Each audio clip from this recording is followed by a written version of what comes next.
Quer duplicar o valor da sua assinatura? Agora assinar o Observador dá acesso a todos os conteúdos e benefícios e ainda há uma anuidade ACP Bronze grátis. Terá vantagens que vão desde plano de saúde gratuito a descontos em combustível. Esta é uma assinatura que vale por duas. Assine hoje em observador.pt com 45% de desconto. Uma ovação do caraças. Toda a sala. E eu, até se vocês concordam com isto, porque é que desataram a bater palmas ao Spínola? Insultei-os, insultei a Assembleia, a cambada de carneiros, não sei o quê, enfim. Não tinham nada... Como é que eles reagiram a esses... Não, batiam palmas e eu digo, eu quero saber se tenho ou não tenho delegação para ir ao Presidente da República completar aquilo que não lhe pude dizer aqui. Com certeza, toda a gente aplaudiu, não sei o quê. E eu digo, então, mas para que é que vocês bateram palmas?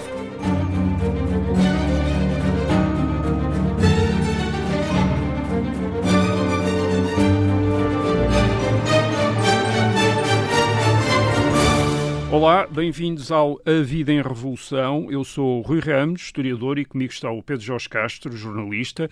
A Vida em Revolução é um programa em que vamos falar com pessoas que viveram a Revolução em Portugal em 1974 e em 1975 para tentar perceber como foi o seu cotidiano nesses tempos de mudança e de confronto político e o que pensam hoje, 50 anos passados, sobre essa experiência. Hoje temos a primeira parte de uma grande conversa com Vasco Lourenço, o Coronel Vasco Lourenço, capitão de Abril, que teve nos momentos mais importantes ao longo de todo o PREC, não é, Rui? Começamos? Sim, começamos com a conspiração, com a formação do movimento das Forças Armadas, com a intensa participação de Vasco Lourenço na organização do movimento, nas reuniões, e depois a sua decepção quando, pouco tempo antes do 25 de Abril, é preso e é enviado para os Açores. E, portanto, não está em Portugal no dia 25 de Abril de 1974, mas regressa no dia 29, disposto a tomar conta da situação outra vez. E é recebido por Hotel Saraiva de Carvalho no aeroporto, entre outras pessoas. Vamos então ouvir Vasco Lourenço na primeira pessoa. Coronel Vasco Lourenço, bem-vindo ao programa Vida em Revolução. Vamos, se calhar, a uma das maiores tristezas da sua vida, numa das maiores alegrias, que é a sua ida para os Açores, que o faz perder o comando operacional do 25 de Abril. Não. Se mantinha-se em contacto com aquilo que ia acontecendo cá. A minha mulher foi lá passar as férias, ela era professora do ensino primário, e as férias da Páscoa foi lá passá-las comigo. A sua mulher estava sempre a par destas coisas todas e ia mantendo com ela? Ela sabia que eu andava envolvido nisso e foi lá passar as férias da Páscoa. Foi a nossa lua de mel, que não tinha tido tempo para fazer, e quando ela regressou, eu fiz uns códigos, sou especialista nisso, não é, criptólogo, fiz-lhe uns códigos e disse, se passar isto, tu na carta que me vais mandar, metes esta frase no meio. Se passar isto, tal. E era o quê? Que tipo de cenários? Não, e recebi, vais falar, e recebi depois a carta dela, e quando vejo, diz, o teu irmão, ou o Tó, foi este fim de semana a Coimbra, porque tinha lá a família da mulher, foi lá este fim de semana a Coimbra. Era uma frase... Isso queria dizer que não lhe tinham dado informações como é que isso estava. E eu fiquei pior que estragado. Depois chateei mais tarde o Sr. Zicasso. Eu se fosse dizer à tua mulher, segurança, então eu mando a minha mulher falar contigo e tu tens medo de dizer o que é que se está a passar. Mas depois, na carta seguinte, vinha logo. O teu pai, este fim de semana, fez não sei o quê. E dizia, tudo em frente, continua tudo a avançar, está nas melhores. E aí eu respirei fundo. Porque a capacidade de informação era relativamente pequena. Eu, por exemplo, aproveitei-me, passou lá um capitão da Força Aérea, que era o Estevinho, numa visita de estudos, a acompanhar cadetes da Academia da Força Aérea. Passou por lá e eu digo-lhe, contactas o Otelo e dizes ao Otelo que quando souber que quando vai ser o golpe, porque vamos lá ver, eu não tinha não tinha a possibilidade de estar a interferir aqui no golpe. E, portanto, tinha era que preparar-me para fazer lá o golpe. E nós tínhamos 3 hipóteses. Nós pensávamos, primeira hipótese, aquilo corre bem em Lisboa. E nós aqui apoiamos, tudo bem. Aquilo corre mal em Lisboa. E são presos e não sei o quê. E aí era a hipótese, assim, um bocadinho como é que eu hei de classificar, complicada.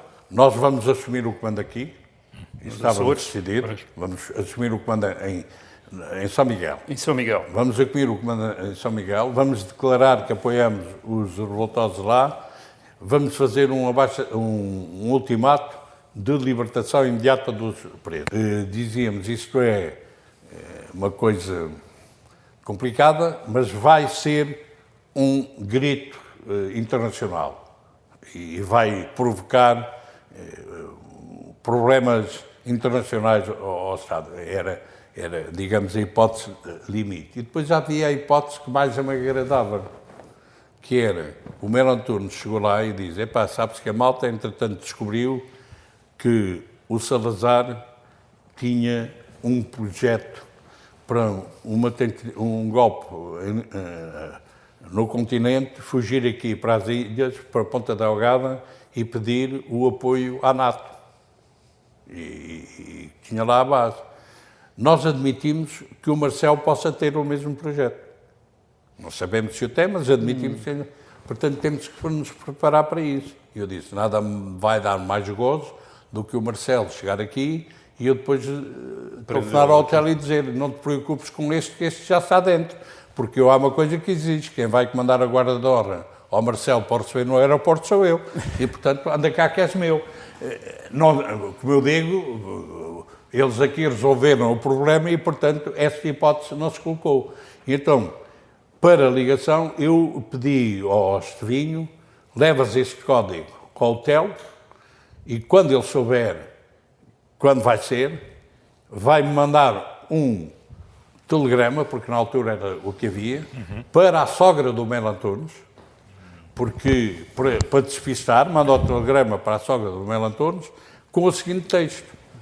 Tia Aurora segue, ele vai ver o sítio para onde vai um avião a essa hora, põe o local de destino e depois diz um abraço, Primo António.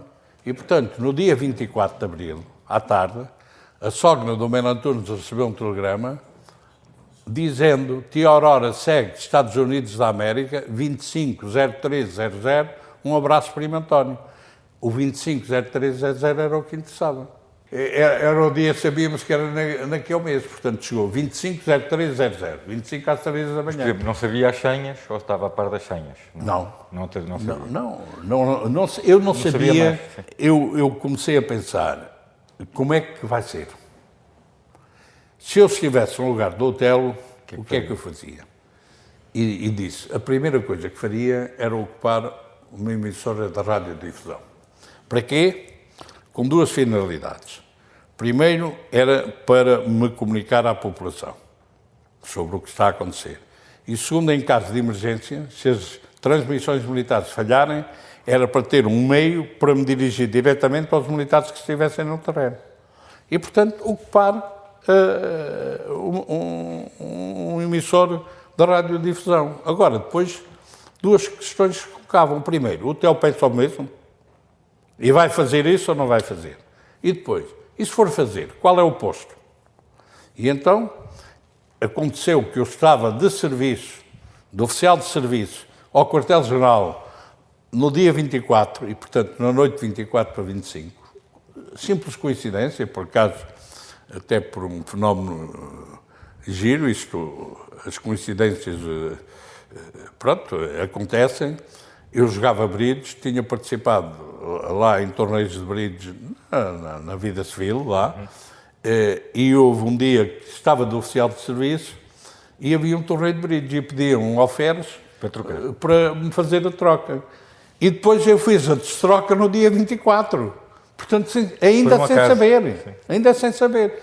E, portanto, quando me chegou o telegrama, eu digo, meio caminho andado, eu estou do oficial de serviço e isso facilita-me imediatamente as coisas.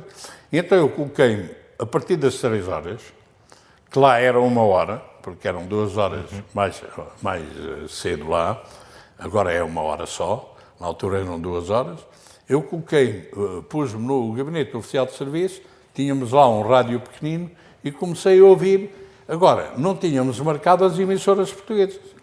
E então era à procura de emissoras que falassem em português, ia fazendo zapping, a certa altura, música, estou numa música, tal, numa emissora, música, é português ou não sei, acaba a música, começa a falar em inglês e eu, rapidamente, zapping à procura. E quando faço zapping, caio na parte final que vim a saber depois, o primeiro comunicado do MFA, feito no Rádio Clube Português. Mas o comunicado, a parte que eu ouvi, foi só: pede-se à população para não sair de casa, pede-se aos médicos e enfermeiros para correrem aos hospitais. E depois vem um hino militar, uma marcha militar que eu não conhecia. Epá, e a minha dúvida foi, isto é nosso ou é deles? Quem é que está a pedir para a população de casa e a fazer votos para que não haja confrontos? Depois é assim, eu hoje, se começar a pensar e analisar bem o texto, concluo que era lógico que pensasse que era nosso. Epá, agora em cima do acontecimento eu só sei que digo, isto é nosso ou é deles? É nosso ou é deles? E fiquei tipo fera enjaulada no gabinete oficial de serviço, assim, do estilo desta sala, a passear de um lado para o outro, é nosso ou é deles? É nosso ou é deles? E passados aí uns 3 minutos da marcha militar, que eu não conhecia, para a marcha e eu ouço, aqui, posto de comando do movimento das Forças Armadas. Bah, dei por mim aos saltos, parecia um doidinho aos saltos, pá, ganhámos, porque tive a certeza absoluta, porque eu conhecia muito bem aqui a nossa estrutura, que se estávamos a ocupar um posto emissor e já a dizer aquilo, que íamos ganhar. E, portanto, eu não tive dúvidas nenhumas. Ganhámos.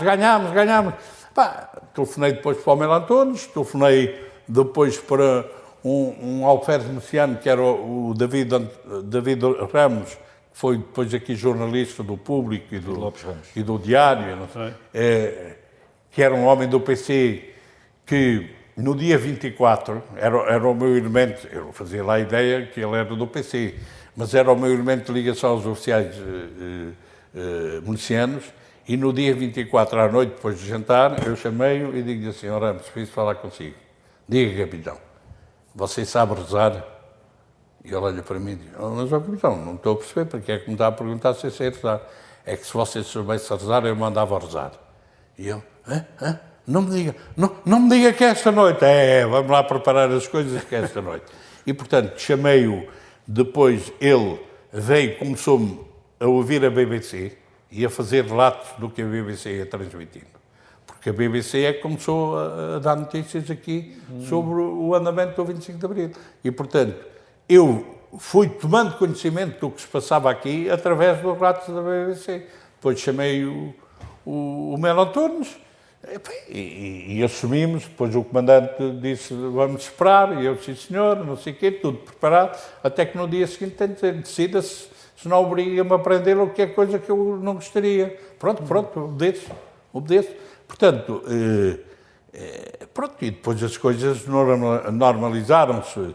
Tive outra cena, a certa altura, o Mel Antunes, fomos tomar a PIDE, e o Mel Antunes diz-me: deixa-me a mim ser isso, sempre sonhei com isso, deixa-me ir tomar conta da sede da PIDE. Vai lá, vai lá tomar, eu fico aqui no quartel-geral com uma força, se for preciso eu corro lá. Dali um quarto de hora ele está-me a telefonar: podes vir à vontade, não há problema nenhum. E eu vou, chego e ainda acontece, aquilo não sei se conhecem Ponta Delgada, é na praça da cidade. Acho que é a Praça da Cidade que chama, é uma praça maior que tem lá, onde estava a sede da PIDE. Eu cheguei e ainda ajudei uns populares a arrancar aquele aquele sinal de estacionamento privativo da PID, pá, que estava lá e os gajos arrancaram e eu ajudei. E depois lembro-me que subi ao primeiro piso, os PIDs, pá, estavam lá, cabisbaixos, puseram as suas coisas em cima da mesa, não sei o quê, e nós vamos à janela e dizia-me assim o Melo Antunes, a praça cheia, pá, aí com, sei lá, para cima de 2.000 manifestantes.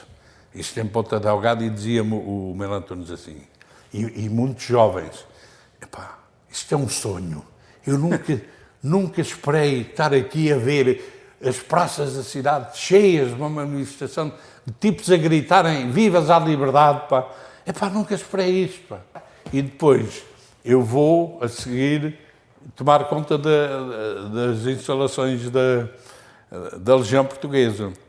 Quem é que era o homem da Legião Portuguesa lá? Era um coronel que tinha sido meu parceiro no torneio de brides, pá.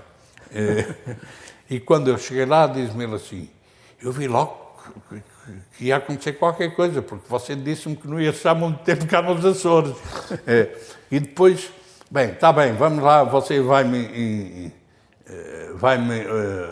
entregar as instalações da Legião Portuguesa e tal, e depois, eu estou muito preocupado com o guarda das instalações, não tem para onde ir, o guarda das instalações e a família, homem, é assim, por decisão minha, o guarda fica aqui nas instalações onde está agora. E depois, com calma, o comandante militar vai resolver, com calma, isso depois é com o almirante, mas isso trata-se com calma. Mas, para já, por decisão minha, o homem fica aqui. Nós começamos e, a certa altura, aparecem 2 miúdos, 2 crianças, forçosamente ranhosas, pá, a parecer que eram mais pobrezinhas, que eram os filhos do guarda, e começa o coronel, porque está a ver, o guarda e as instalações, e eu, a certa altura, chateei-me e digo, homem, pá, mas você nunca está tão preocupado com o guarda, porquê, e com a família do guarda? Provavelmente nunca na vida se preocupou, mas agora está a querer armar em quê? Eu já disse que o guarda fica aqui, pá, o guarda fica aqui e depois está de resolver. Ou você acha que nós fizemos o que fizemos para pegar nos desgraçados e empurrá-los para dormir debaixo da ponte? Não, o guarda fica aqui. E depois faço um comentário e diz, bem, se fosse ao contrário, sabe-se lá como é que seria.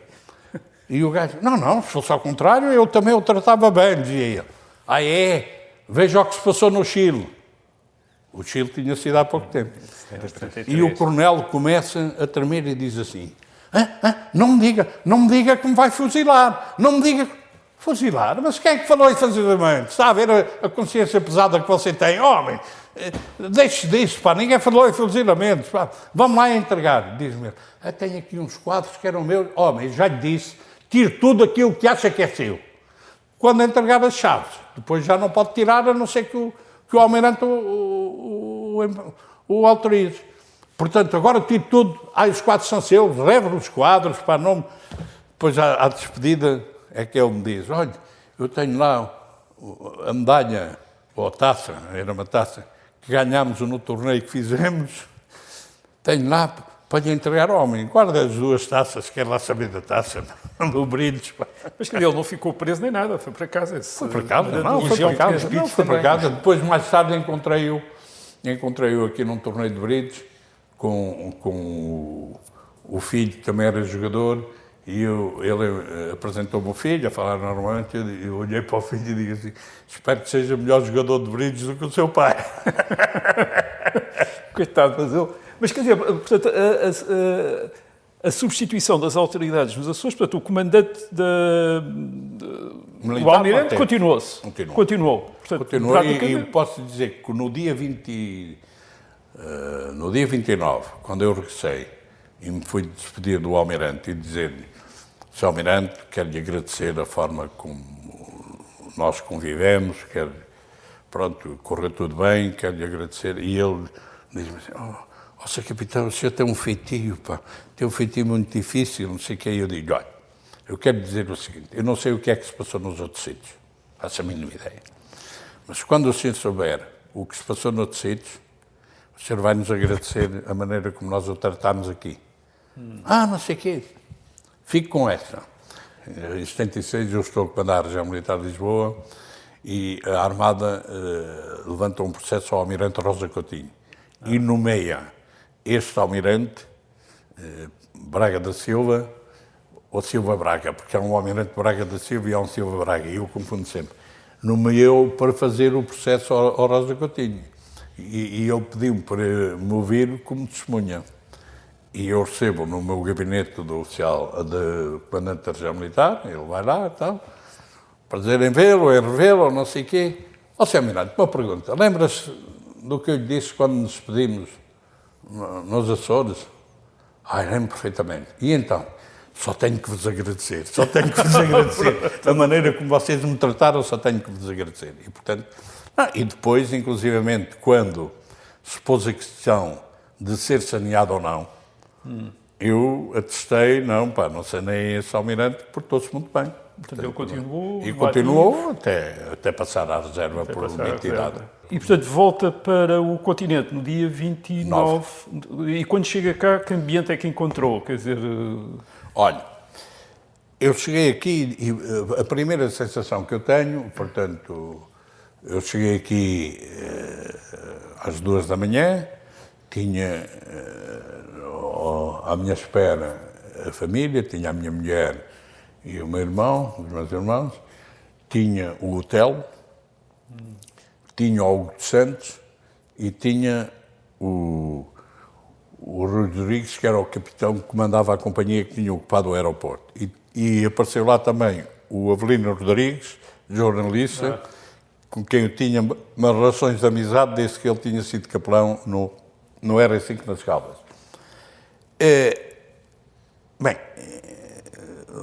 O abraço ao hotel e o hotel diz-me assim, Vasco, fizeste-me cá uma falta de 12 diabos, porque se cá estivesse ias-me comandar uma força que me falhou as missões, que foi as do Jaime Neves e companhia.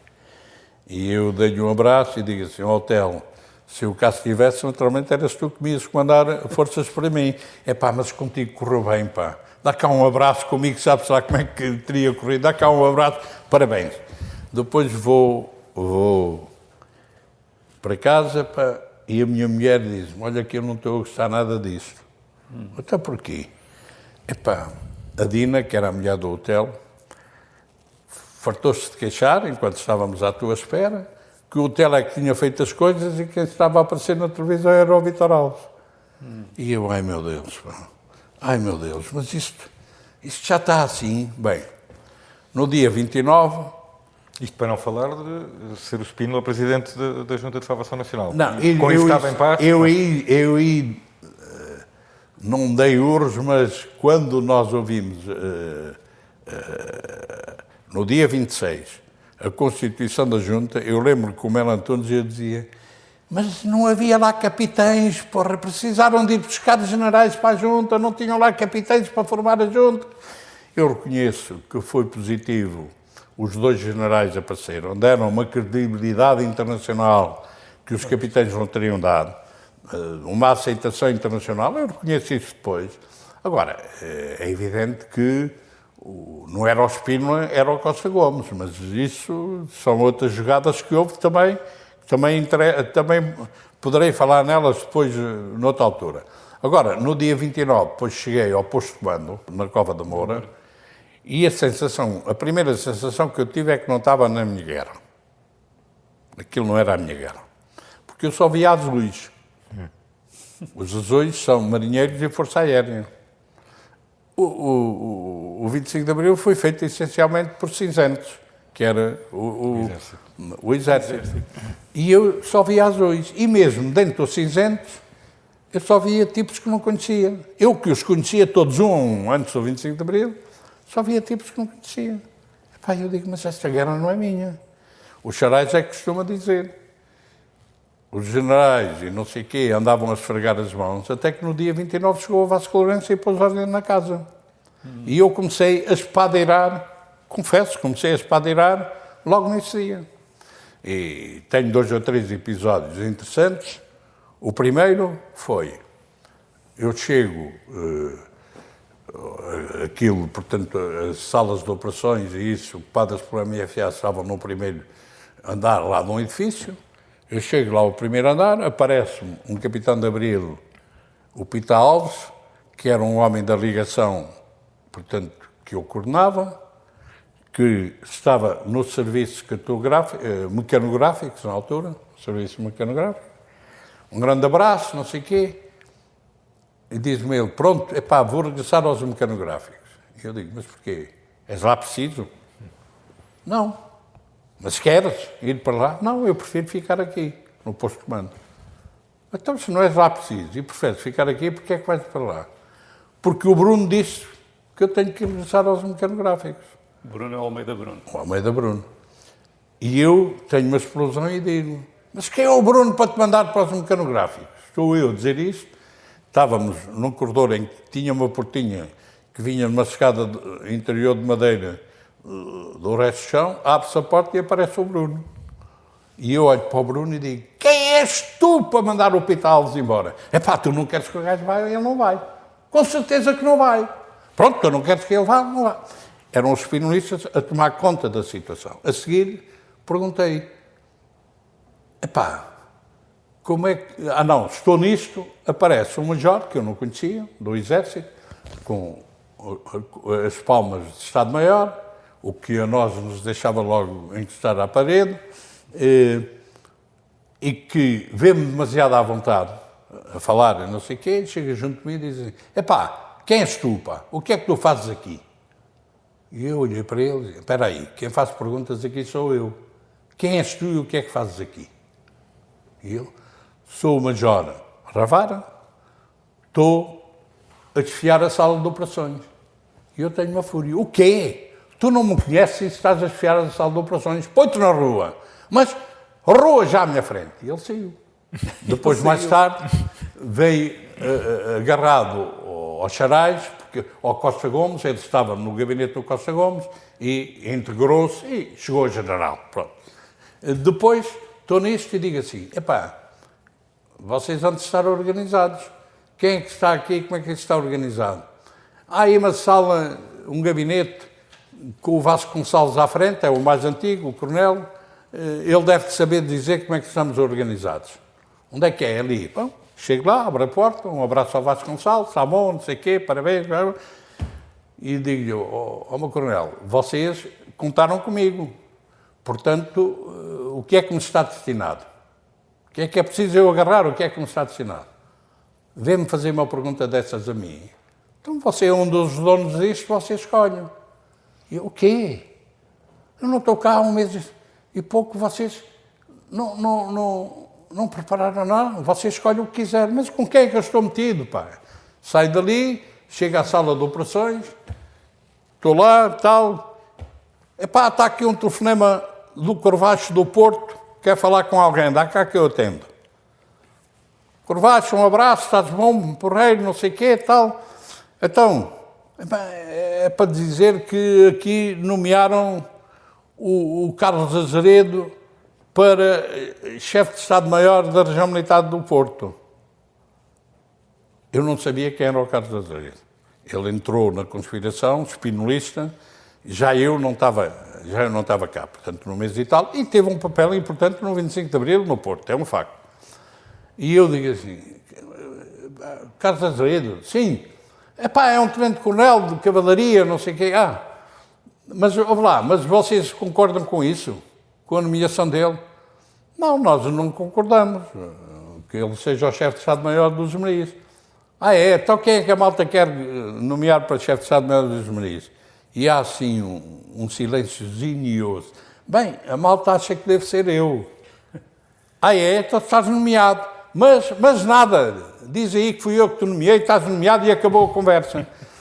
O Azeredo lá foi azucrinar o juízo aos tipos na Madeira, depois foi para a Madeira. Entretanto, começam a chegar a malta, a chatear, porque tinham feito o 25 de Abril, e em cima do 25 de Abril, no pós-25 de Abril, tinham sido substituídos por ordem do Spínola, porque eram capitães e a força que mandavam era de comando do oficial superior. E a malta a chatear-me. Assim, ao fim da tarde, chego ao hotel, porque quando eu cheguei lá, aquilo coincidiu, esse dia coincidiu com o dia que a malta ficou a dormir em casa. Porque foram vários dias sem dormir. Sim. E no dia 29 não estava lá ninguém, não estava o hotel, não estava o Vítor Alves, não estava o Sancho Osório, aquela malta mais... Bem, começaram a chegar ao fim da tarde, quando chegou ao hotel, tivemos uma conversa e eu, a primeira coisa, foi chateá-lo. Tu não tens vergonha, pá. Até tu permites que logo no dia 25 o Espínola esteja a substituir gajos porque são capitães e a força é de comando do oficial superior, depois de realizarem a operação.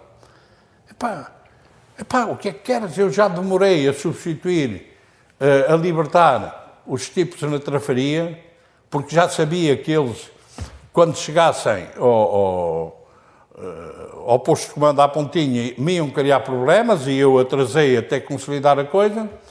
Epá, mas eu sei que quando lá chegaram, o Bruno proclamou alto e bom som: rapaziada, acabou a bagunça porque já temos aqui um general. Até tu não atuas. Tu não pões o Bruno em sentido. E se o Bruno recalcitar, pegas numa mão nos fundilhos, outro no pescoço e atira-lhe o porta fora. E diz-me o Telmo: epá, o que é que tu queres? Ele tinha ali o general, o velho, pá, estava ali armado aos cucos. Então, mas se o velho recalcitrasse, mão nos fundilhos, mão no pescoço, porta fora, pá. Então tu estás a comandar as operações, tens a comandar o pessoal todo no terreno e tu estás a aceitar uma coisa dessas.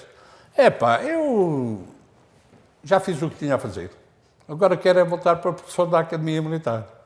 Eu já fiz o que tinha a fazer. Mas ouve lá, tu estás convencido que o que fizeste até agora custou alguma coisa? Custou, mas o pior vem aí. O pior vem aí. Então, mas a malta faz a criança e depois atira para os braços dos outros. O pior vem aí, pá. Nós temos que assegurar a situação e não deixar isso de abandalhar. Não, eu quero... A malta costuma dizer, devia-se tê-lo deixado de ir para a Academia Militar. Eu acho que não, pá. Mas o que é facto é que eu a seguir espadeirei no dia seguinte. Por exemplo, no dia seguinte, dá-se essa cena. Eu chego à Cova da Moura, aquele salão do resto do chão, vejo sentado assim num sofá desse tipo onde eu estou, o Ricardo Durão, que eu sabia que estava em Santo Tomé. Chego junto dele, tinham conhecido na Guiné: olá, está bom, você por aqui, pá, está bom, tal. O nosso canal mandou-me vir, porque o Espino começou a mandar vir todos os tipos dele. Disse que precisa de mim, mandou-me vir, e eu, integre-se, um abraço, integre-se. E fui para uma reunião com a delegação da malta da Guiné, que tinha vindo cá, que o Espínola veio chateá-los e estavam ameaçados de ficarem cá presos e não regressarem à Guiné. E eu fui recebê-los para eles me contarem o que é que se tinha passado na Guiné, como é que era, e descansei-os: estejam descansados que ninguém vos prende.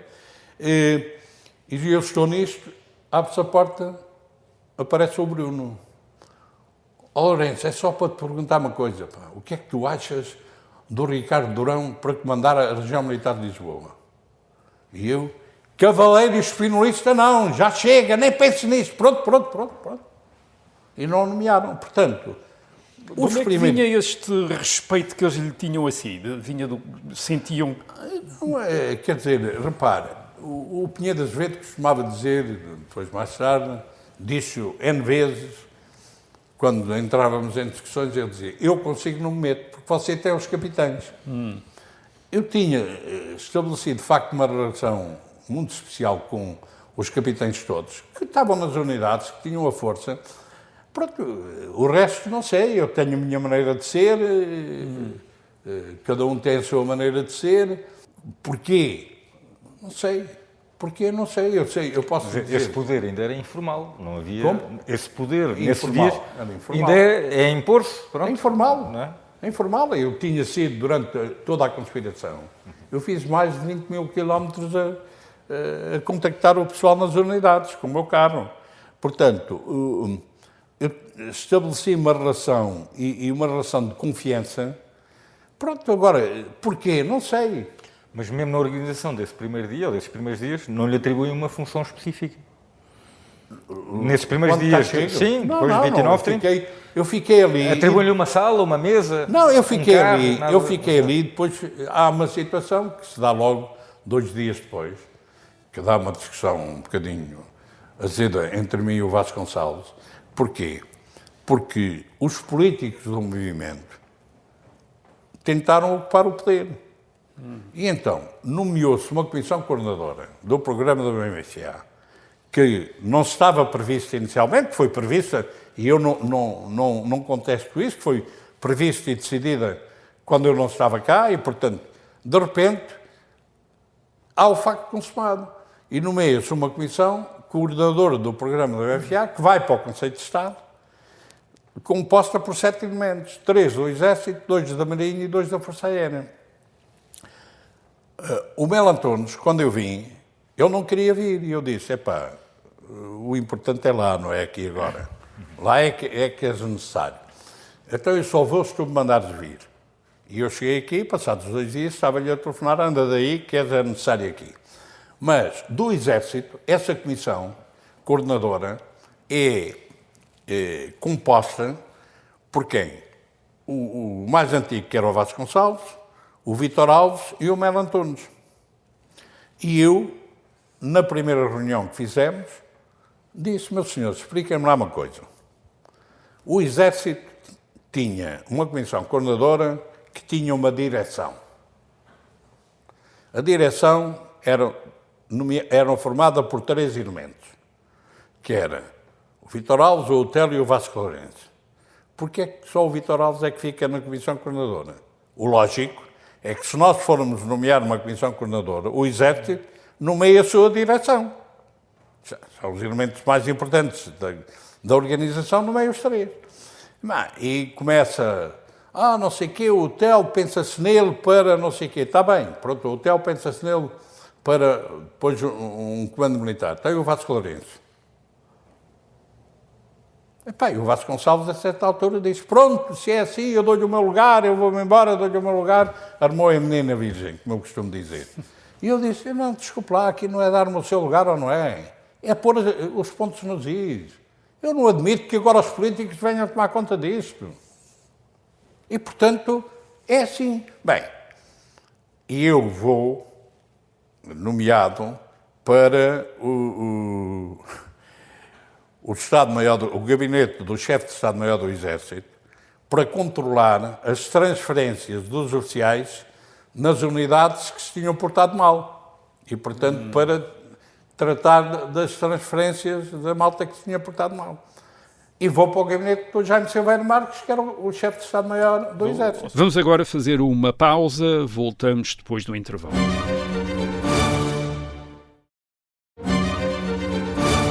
Voltamos agora para a segunda parte da conversa com o Coronel Vasco Lourenço. O senhor, quando chega, faz frente, digamos, aos spinolistas, mas também faz frente aos políticos da Comissão Coordenadora, não é? Mas como é que é isto, pá? Quer dizer, portanto, há ali vários grupos a tentar apressar-se da... Não, é que, como eu escrevi no livro que é a Operação Viragem Histórica, que entretanto foi publicada, o MFA não preparou o dia seguinte. Não preparou o dia seguinte. E ficou naquela situação, conquistada a cidade, que lhe fazer. E então vou devolvê-lo ao rei. Não preparou o dia seguinte. E, portanto, não estava nada preparado.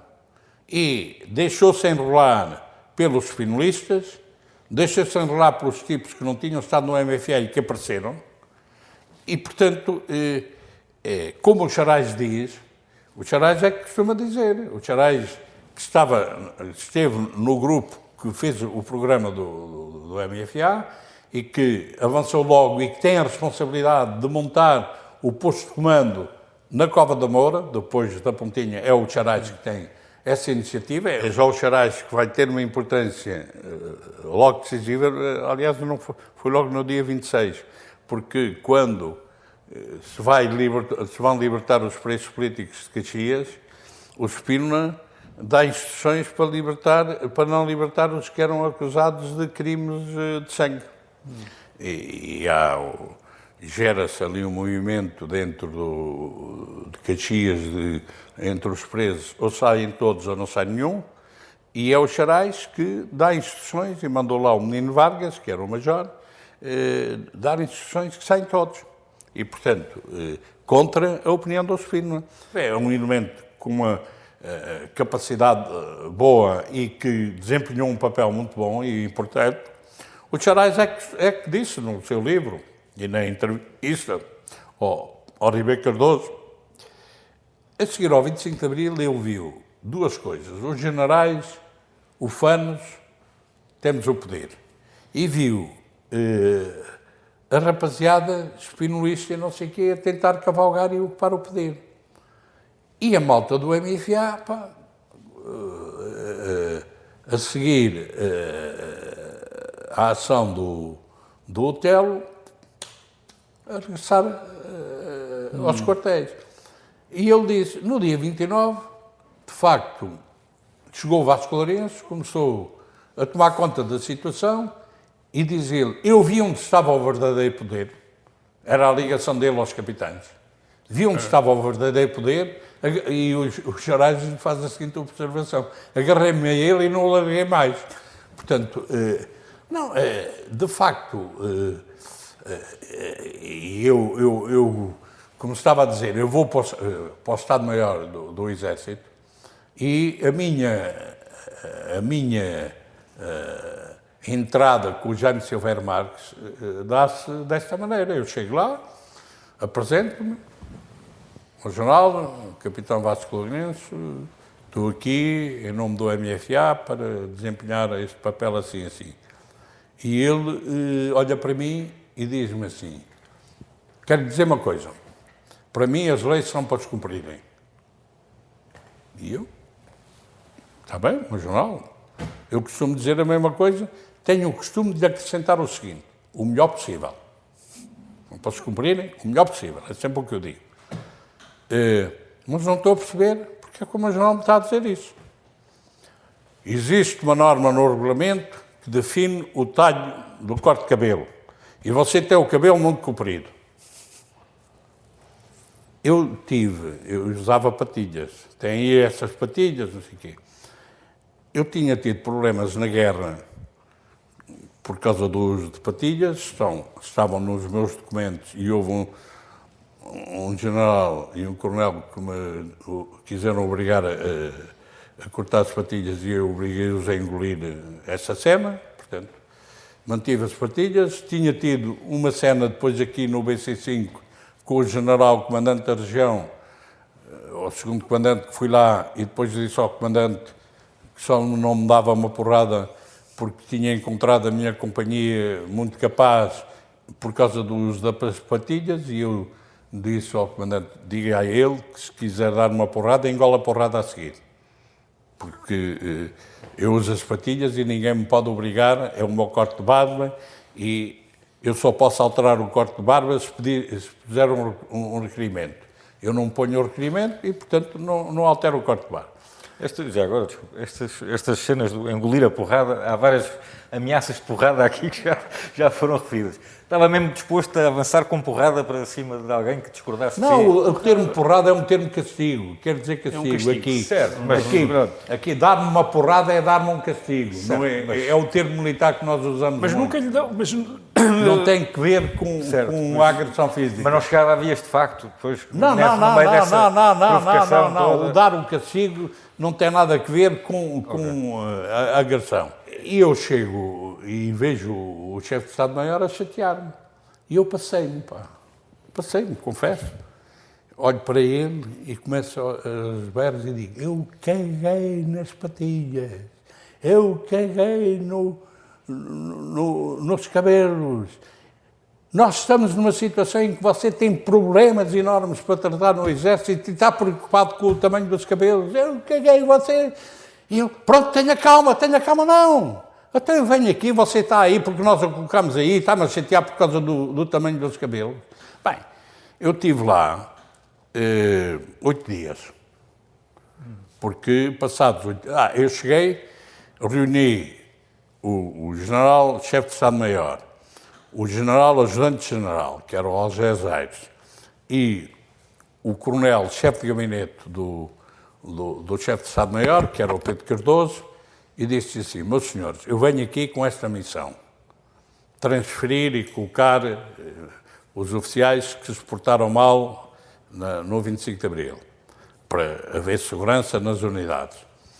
Vocês são proibidos de fazer qualquer transferência de militares que não sejam vistos por mim. E depois vir-me para o Jaime Silveira Marques: o senhor está proibido de assinar qualquer transferência de pessoal, de oficial, que não seja visto por mim. Sim, senhor, sim, senhor. Pronto, então acordamos nisso. Toda a gente aceitou isso. Sim, sim. Logo a seguir, começaram a torpedear transferências, não sei o quê, e quando eu ia, o Jaime Silveira Marques: você assinou isso? Puseram isso e eu assinei sem parar. Então você, não sei o quê. Bem, e eu chego junto da Comissão Coordenadora, o Vasconcelos e outros, e digo assim: meus senhores, esta situação está-se a agravar. Ou eu sou nomeado chefe de gabinete do Jaime Silveira Marques, do chefe de Estado-Maior, e fico com poder de intervenção direta, ou eu um dia desses estou afatado àqueles gajos todos. E eu não quero. Um dia desses andar afatado ao chefe de Estado-Maior, ao ajudante-general, ao chefe de gabinete, eu não quero. Portanto, para continuar ali, tenho de ser chefe de gabinete. Precisava de um poder formal. Não é? Sim, para tu seres nomeado chefe de gabinete tens que ser graduado. Eu não preciso ser graduado, eu fico capitão na mesma e eles obedecem-me todos, pá. Eu não preciso ser graduado. Bem, a certa altura eu digo: pronto, sai. E saí, digo ao Vasconcelos: pronto, eu agora venho para a Comissão Coordenadora. Venha aqui para a Comissão. Não é venha para aqui, para o nosso gabinete. Eu vou pertencer à Comissão Coordenadora, que deixa de ter 7 elementos, passa a ter 8. Há um que não está no Conselho de Estado. Não tenho problema nenhum, não estou no Conselho de Estado, mas passa a pertencer à Comissão Coordenadora. E assim foi. A Comissão Coordenadora passou a ter 8 elementos em vez de 7, comigo. Eu fui substituído no gabinete do chefe de Estado-Maior pelo Charais e pelo Fischer Lopes Pires, 2 tenentes coronéis, que depois tiveram dificuldades e passado pouco tempo também se vieram embora. Porque as coisas, o boicotar, enfim, a burocracia, enfim. E agora, quantos militares é que se tinham portado mal e que era imperioso transferir? Não, eram uma ordem de grandeza. Não, eram os oficiais que estavam na unidade, não tinham aderido. Mas quantos, mais ou menos? Não eram muitos, eram muitos, mas era preciso majores, tenentes coronéis, não sei o quê, esse gajo... Porque não tem melhor mandá-lo para o Estado-Maior ou ir para uma repartição e tirá-lo das unidades. Portanto, e eu depois venho para a Comissão Coordenadora.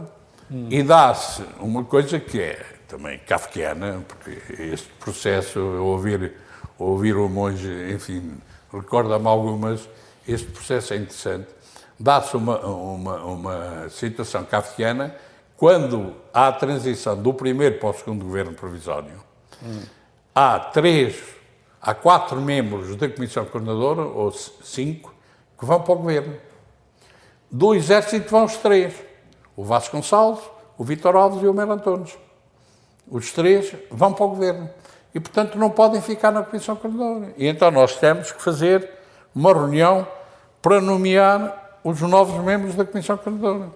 E faço uma reunião na manutenção militar, o MFA, do Exército, onde os espinolistas estão todos, e, portanto, e está tudo o que era MFA depois do 25 de Abril, alguns não tinham estado, mas os novos MFA, está lá tudo.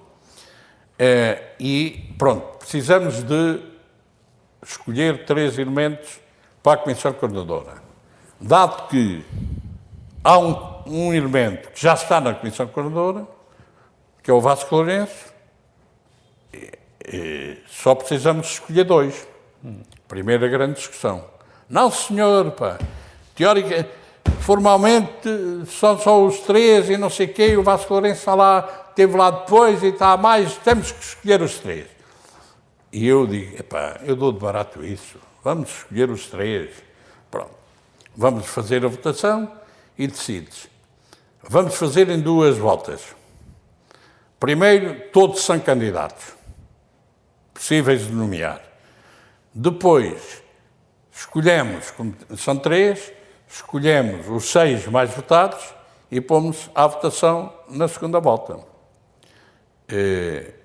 Esquecemos-nos de acentuar uma norma própria das democracias. Quando há esse tipo de votações, se alguém tiver a maioria absoluta na primeira volta, já não precisa de ir à segunda volta. Está automaticamente eleito. Esquecemos disso.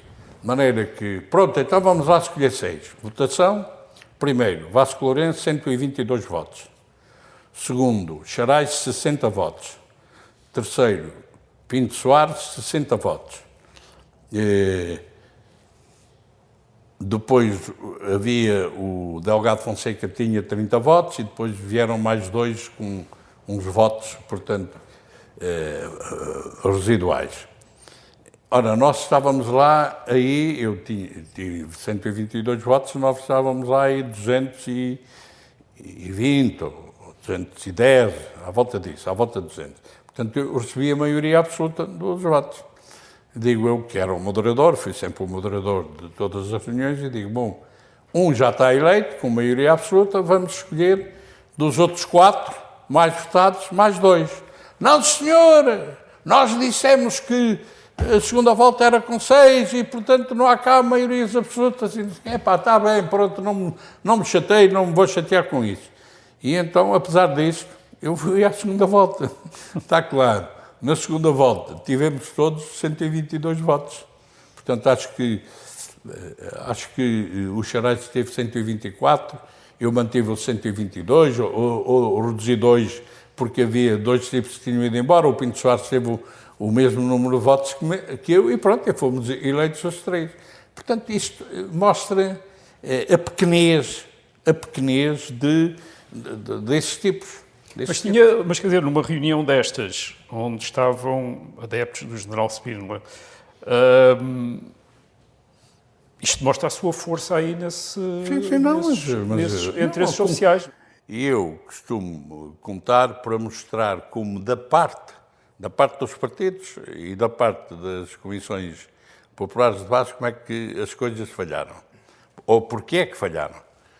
Logo ali, talvez em fins de maio, princípios de junho, não posso precisar exatamente, mas sei que foi relativamente pouco tempo depois do 25 de Abril, chegou ao meu conhecimento, na Comissão Coordenadora, que a Calçada da Ajuda tinha 7 comissões de moradores.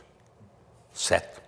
Eu digo, mas como é que é possível uma rua ter 7 comissões de moradores? E cada uma inspirada, se calhar, por um partido político. E então, mandei averiguar, pedi, vamos lá saber o que é que se passa.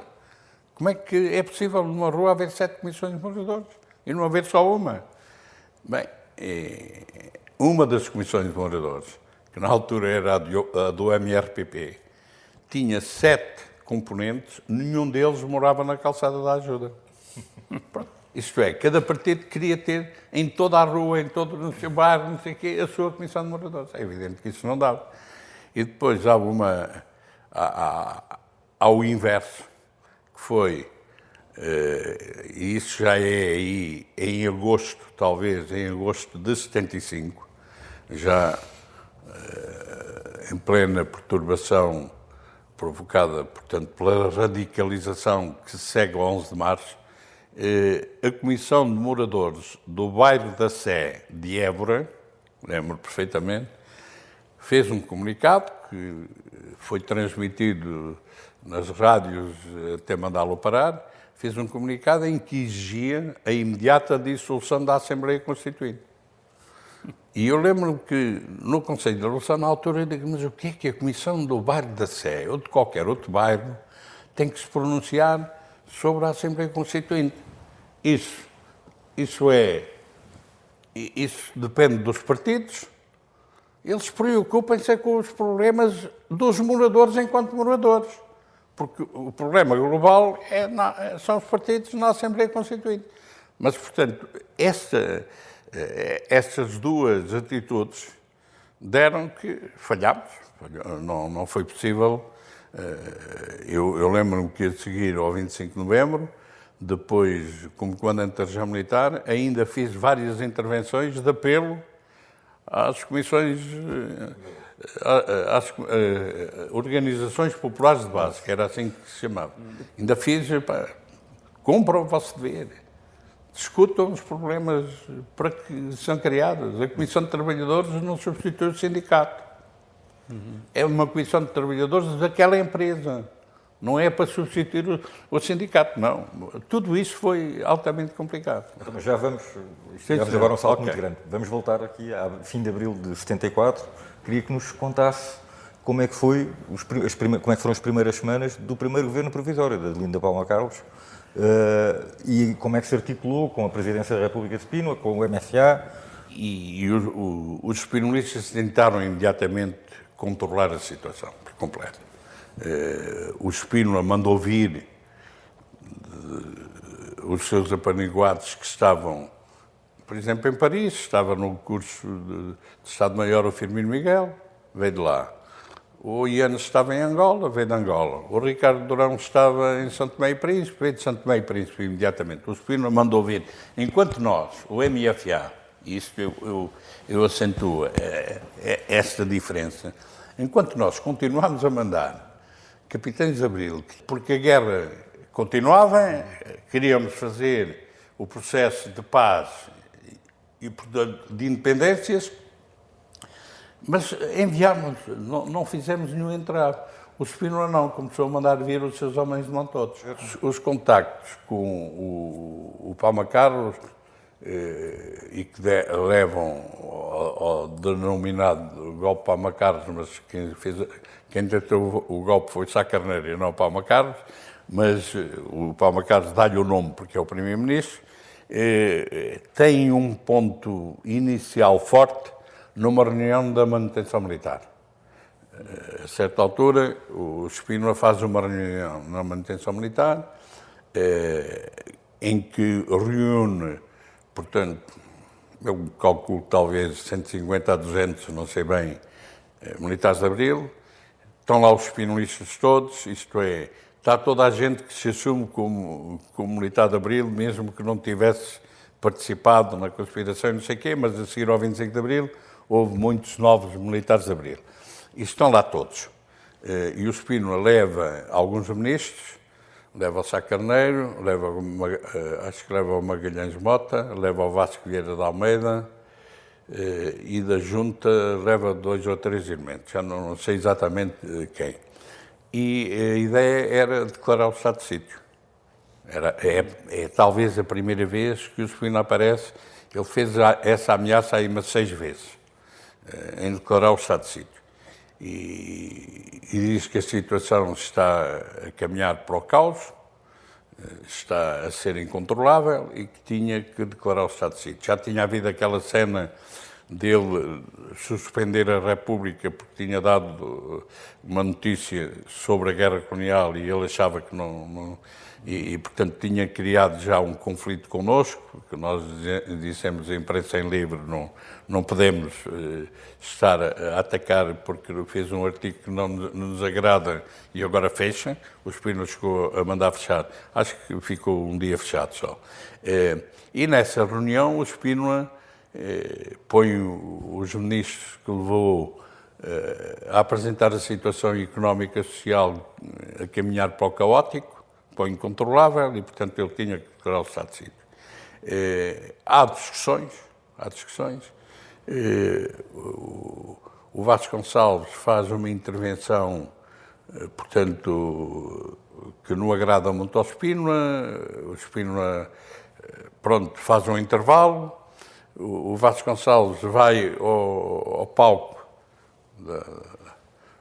da sala para falar com o Spínola, entregar qualquer coisa, é insultado pelo Jaime Silveira Marques, que era o chefe de Estado-Maior do Exército, e o Vasconcelos só dizia: mas nós somos amigos, eu sou amigo dele, eu sou amigo... Bem, porque o Vasconcelos era um homem sensível e que se ia abaixo nessas situações. Confronto. Portanto, há o intervalo e o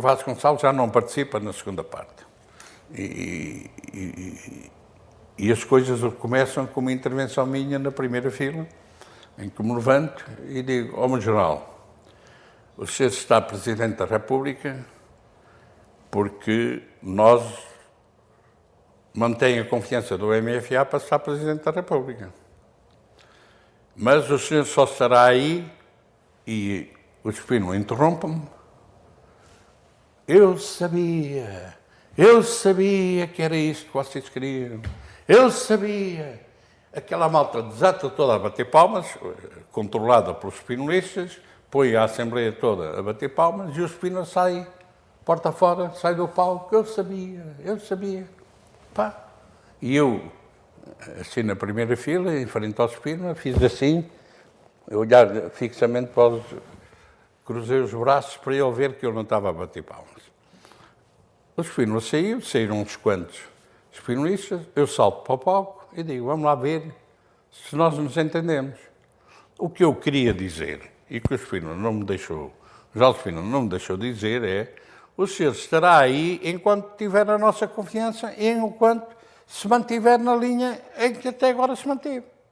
Se for para outra linha, perde a nossa confiança e deixa de estar aí. Uma ovação do caraças. Toda a sala. E eu, até se vocês concordam com isto, porque é que desataram a bater palmas ao Espino? Insultei-os, insultei a Assembleia, cambada de carneiros, não sei o quê, enfim.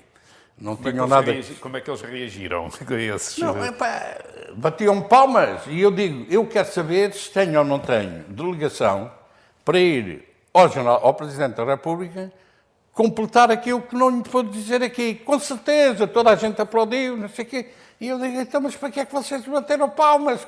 A cambada... Bom, tenho ou não tenho delegação? Sim, senhor. E no dia seguinte... Mas nem os espinolistas que estavam aí presentes se opuseram? Ninguém refilou, porque eles não tinham condições para refilar, porque estavam claramente a minoria. Então podemos ir dizer isto ao Nacional. No dia seguinte, vamos ao Espino, à Comissão Coordenadora, o Vasco Gonçalves já não foi. Vasco Gonçalves já não foi. Ele ficou mesmo abalado. Ficou abalado. Sentido. Eu era amigo dele, pá. Porque até tinha sido ele que tinha dado o aval para ele ir para a Junta, para o Jaime Silveira Marques ir para a Junta. E, portanto, eram os dois de engenharia, muito próximos um do outro. Pá. Bem, o Vasco Gonçalves já não foi. Vai à Comissão Coordenadora, o Telo, nós entramos no gabinete do Espino, depois de nos anunciarmos, mandou-nos entrar, entramos. E o Espino... e o Vítor Crespo tinha-me dito, ele não nos vai deixar falar, porque ele nunca deixa falar ninguém, vai só eu falar, e eu digo, eu vou conduzir as coisas e tu vais falar e dizer aquilo que quiseres. Vamos ver. Entramos, e o Espino dirige-se ao hotel, então o que é que cá atrás? Ó, meu jornal, não é o hotel que fala, hoje sou eu que falo. Nós viemos aqui para eu continuar aquilo que o senhor ontem me interrompeu, que eu estava a dizer, para lhe dizer o resto. Então sentem-se. Sentámos assim em sofás desse tipo. E o Espino começa, bom, porque não sei o quê, a indisciplina, não sei quantos, falou. Ele acabou de falar e eu vou começar a falar. Digo duas frases e o Espino interrompe-me, deixa-o falar, vou começar a falar e ele interrompeu outra vez e eu mando-lhe um berro e digo, cale-se que agora falo eu. Nós viemos aqui para falar consigo, não foi para ouvir, é para falarmos consigo. Agora falo eu.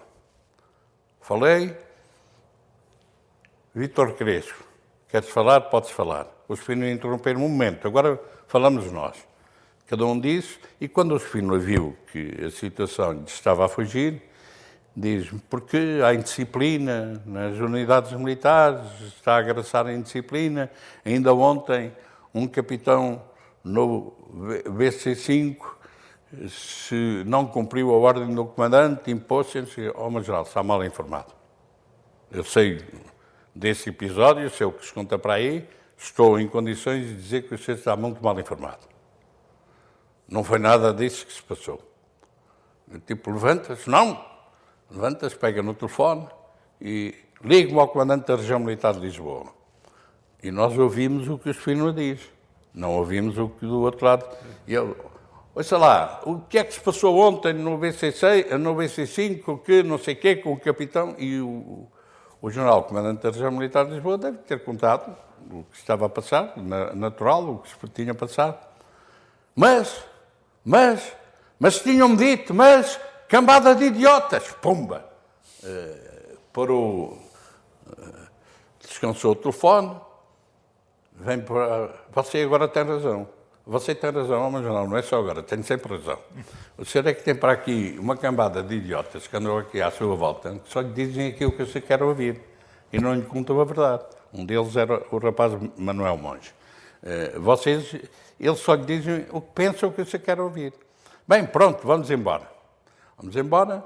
A situação, portanto, o Espínola não sentiu que tinha condições para declarar o estado de sítio, evoluiu e aparece o plano Palma Carlos. Consistia em reforçar os poderes do governo, do primeiro-ministro e do governo, mas avançar para uma eleição presidencial em outubro.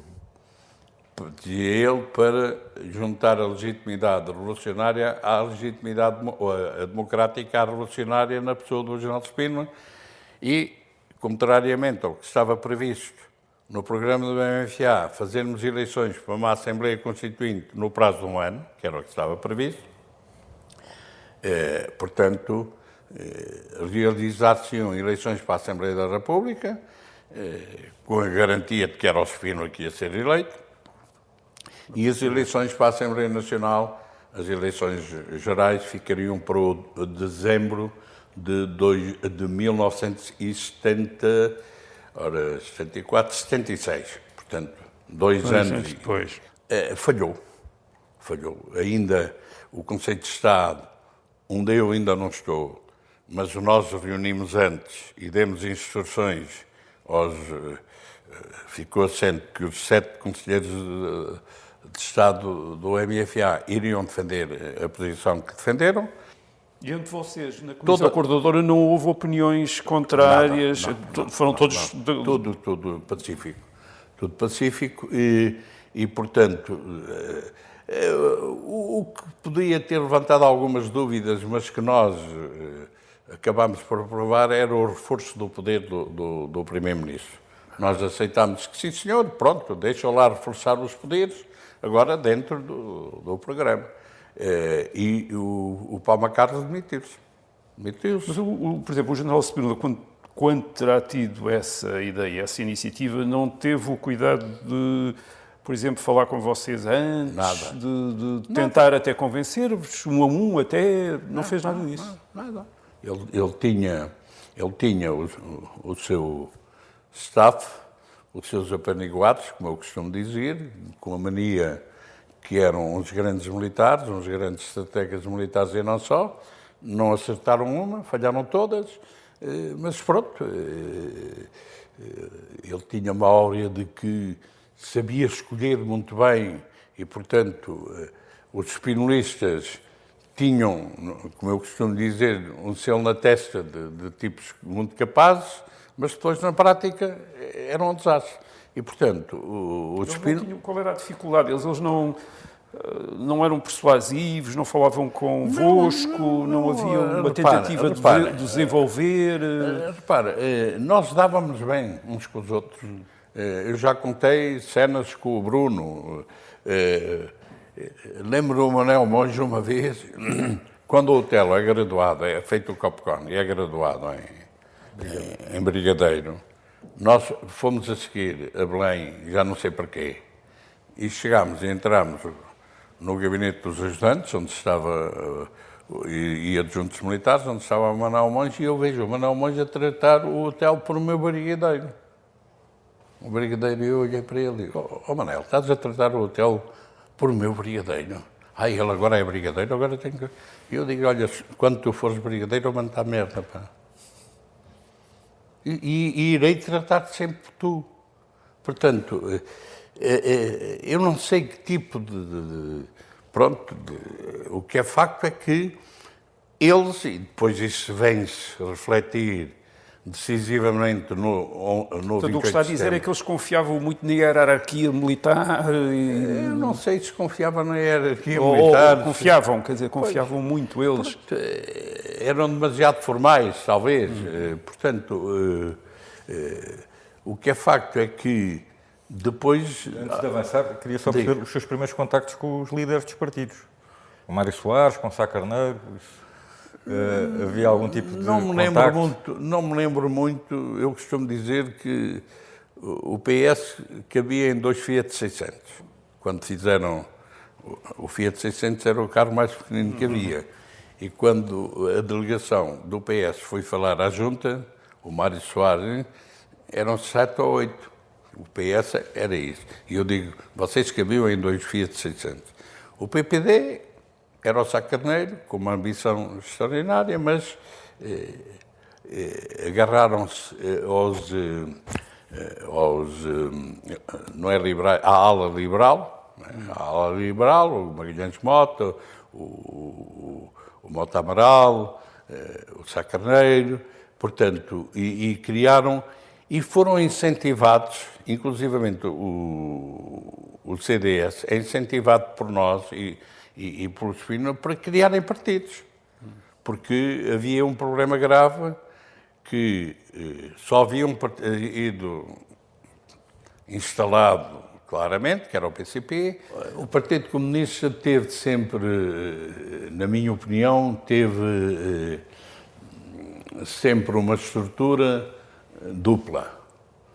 Tinha uma estrutura clandestina mesmo ligada ao Partido Comunista, que era pequenina, principalmente na Armada, teve, e depois, pronto, houve, nas ligações que nós fazíamos, eles iam apoiando mais as nossas posições, uns aos outros, e, enfim, o PS tinha um ano de existência, mas, como eu digo, cabia em 2 Fiat 600, era, portanto, um partido que era insignificante.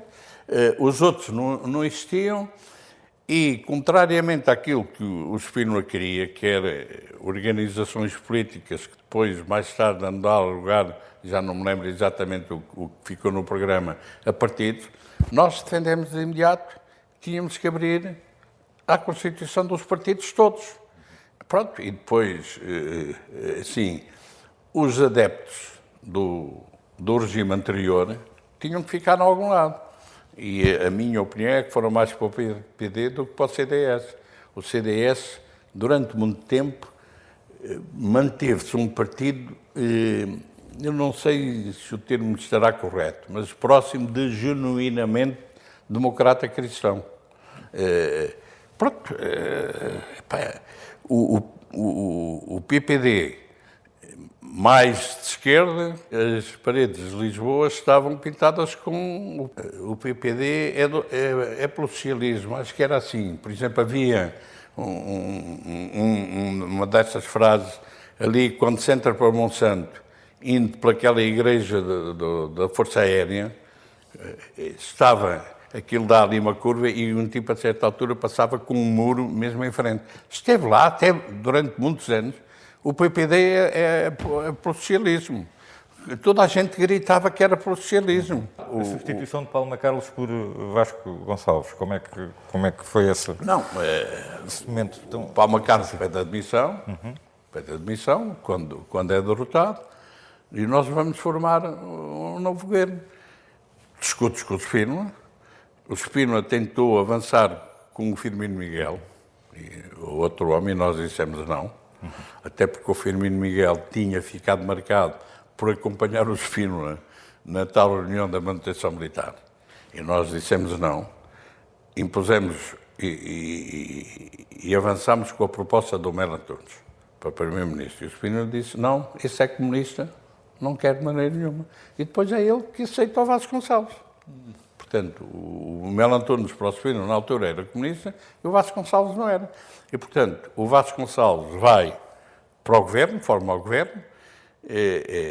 O MFA, contrariamente àquilo que tinha pensado, envolve-se de facto no governo. Porque o governo de Vasconcelos leva mais 3 elementos da Comissão Coordenadora. 2 do Exército, o Melo Antunes e o Vítor Alves, e um da Força Aérea, que foi o Costa Martins. E, portanto, obriga-nos a nós a envolver mais do que aquilo que nós inicialmente queríamos envolver-nos. Portanto, porque a situação inicial, quando nós avançámos para o 25 de Abril, era os governos vão ser governos civis. Portanto, vão ser civis a ficar no governo, a dirigir as coisas. Nós, pela evolução da situação e claramente em reação, em resposta às atitudes do Spínola, que quer impor aquilo que ele chamava a democracia musculada, ele tenta isso, tenta depois um documento esvaziar o MFA, que é o documento em Graça Antunes, eu acho que também já contei. Não, mas atribui a origem deste documento também ao Spínola e aos meios do Spínola. O Engraça Antunes era um spinolista dos mais... O Hugo de Santos não, o Hugo de Santos era um ingênuo, pá, e como era um capitão de abril a sério que tinha participado na conspiração, não sei o quê, deixou-se enrolar por eles. E depois, enfim, depois o percurso foi um percurso um bocado complicado. Teve sempre relações connosco, mas foi, enfim. Mas o Engraça Antunes não. O Engraça Antunes foi o autor, ele juntamente com os spinolistas, foi o autor do documento. Depois cativaram o Santos para assinar junto com o Engraça Antunes e, portanto, o documento ficou conhecido Engraça Antunes Hugo de Santos, mas era um documento claramente só do Engraça Antunes. Portanto, era para dissolver o MFA. Não dizia o MFA, porque antes conseguiram que o Costa Gomes, como Senfa, também avançasse com uma decisão de que, a partir de agora, todas as Forças Armadas são MFA. E, depois disso, vem então com o projeto. Portanto, vamos acabar com a Comissão Coordenadora, não há nada para ninguém. O MFA... O MFA, a partir de agora, são as Forças Armadas, vamos acabar com a Comissão Coordenadora. Eu já não tenho bem presente, confesso, os vários pormenores do documento. Eu tenho presente duas coisas, é que eu estou lá no gabinete, aparece-me o Martins Guerreiro com o documento e diz, diz que tu estás a apoiar isto. Como é que é isto? Eu olho para o documento, não, isto é uma golpada de todo o tamanho, eu não sei nada disto, mas garantem que tu estás a apoiar. Eu não conheço, dá cá. Arranco para o gabinete do Costa Gomes, Senfa, ao jornal. Porque o documento trazia ao visto do Costa Gomes. Tinha ao visto. Estava rubricado pelo Costa Gomes. Portanto, estava visado, digamos. E eu avanço para o Costa Gomes, ao jornal. Mas o que é isto? Não, garantiram que você está de acordo com isso. Eu acabei de conhecer o documento. É? Então risque já aí o meu nome. Não, desculpe lá, não é arriscar o seu nome. Isto está a ser difundido. O senhor tem que fazer já uma nota a dizer que foi enganado e que não apoia nada a este documento. Então, faça-me lá. E nós fizemos a nota e ele difundiu a dizer que tinha sido enganado. Porquê é que acha que eles usaram o seu nome? Quer dizer, disseram... Não, porque eu é que dominava o MFA. Eu é que era, digamos, é assim, eu em toda a conspiração fui o responsável pela área operacional e pela ligação. A ligação aos capitães nas unidades era feita por mim.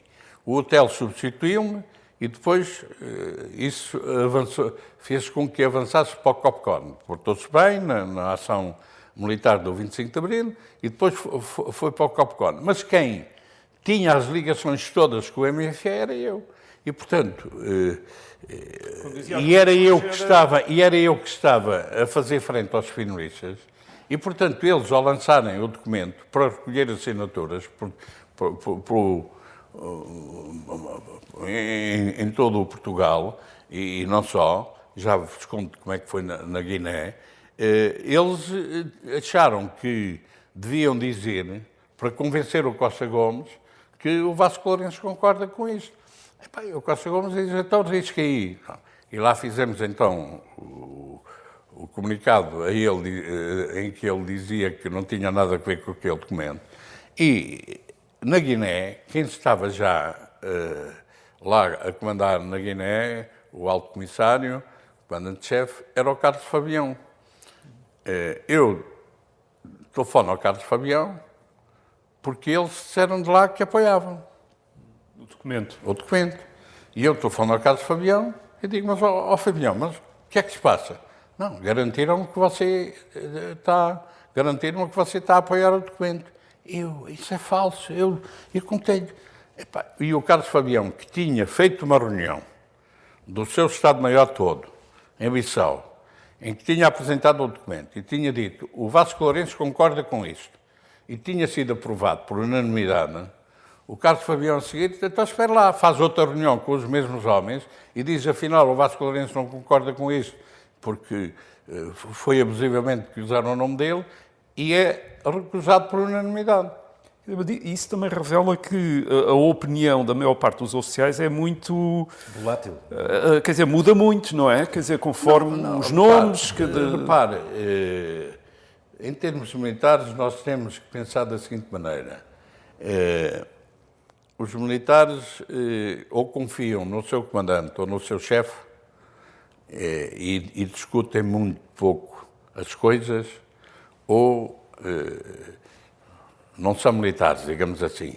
A estrutura militar leva-nos a isto. Portanto, como eu tinha uma ligação muito forte com os capitães, eu fazia reuniões permanentes com eles, continuei a fazê-las. Venham a Lisboa, nós fazíamos reuniões de informação, de debate das situações. O uso abusivo do seu nome também é um erro um bocado primário, não é? Nesse contexto. Se não fosse ia ser descoberto, não é? Se não fosse desmascarado imediatamente, produzia efeito. Como eu vos disse...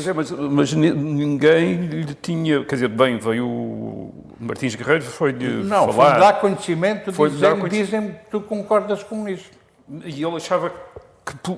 Não, que era difícil, concordar. Era difícil ele concordar. Portanto, ele estranhou. Não, ele estranhou logo. Mas, por exemplo, o Carlos Fabião na Guiné não estranhou, quer dizer... Não, o Fabião, a relação minha com o Fabião ainda era muito... Recente. Não, nós tínhamos tido uma relação forte quando foi da denúncia da Cousada. Mas o Fabião era um homem espinolista.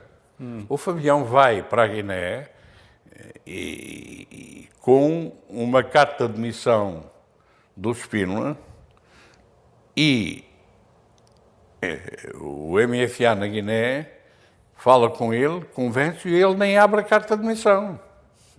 Portanto, o que o Spínola queria eram coisas absolutamente contrárias ao que nós pensávamos globalmente. Porque era a Federação, que já estava ultrapassadíssimo. O livro dele, Portugal e o Futuro, já estava ultrapassadíssimo. Mas também queria eleições, isso aí, vocês o que é que davam mais importância? Ao fim da guerra do que propriamente a um processo de consulta? Mas como é que é possível? Quer dizer, vamos lá ver. Num território, que é uma colónia, em que a população está a apoiar o movimento de libertação para a luta de libertação, em que durante 10, 11 anos andam na guerra. E, de repente, vamos lá fazer umas eleições e o guerrilheiro tem exatamente o mesmo peso que o tipo que esteve a colaborar com o colono. Quer dizer, mas isto não cabe na cabeça de ninguém. Então, vocês nunca tiveram ideia de que fosse viável? Não, de maneira nenhuma não é viável, até porque, repare, logo a seguir, a OUA, é preciso vermos, a OUA reconhece os movimentos de libertação todos. Exato. Quer dizer, mas às vezes eu vejo, quando, mas podíamos fazer eleições, eu, se estivesse num teatro, fazia eleições.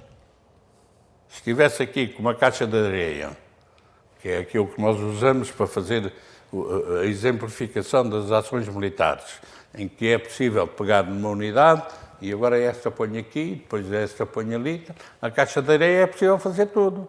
No terreno não é possível. Quer dizer, como é que era possível com os militares que estavam lá a dizer eu não quero ser o último a morrer, numa guerra sem sentido, a ver-se que se vai para as independências.